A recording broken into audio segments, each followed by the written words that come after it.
बातमी आता धाराशिवमधून आहे। धाराशिवमध्ये आज होणारा ओबीसींचा एल्गार मेळावा हा वादाच्या भोवऱ्यात सापडला आहे, कारण ओबीसींच्या एल्गार मेळाव्यावरती प्रशासनाकडून दबाव टाकण्याचं काम करत असल्याचा आरोप हा आता ओबीसी आयोजकांकडून प्रशासनावरती करण्यात आलाय।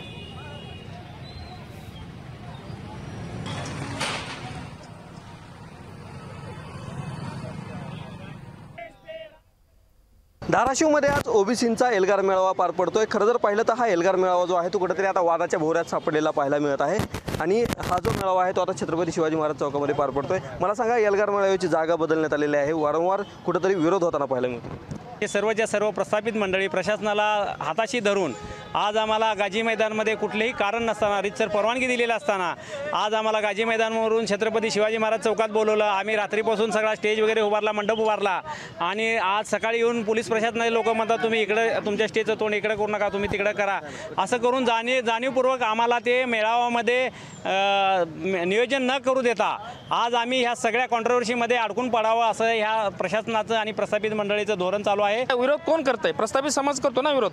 दुसरं कारण ओबीसी बांधव आम्ही सगळे ओबीसी सकल समाज आम्ही एक आहे, त्याच्यामुळे बाकीच्यांनी विरोध करायचं काय कारण नाही। ओंकार कुलकर्णी, लोकशाही मराठी, धाराशिव। लोकशाही मराठी, ऐका, पहा, जागरूक रहा।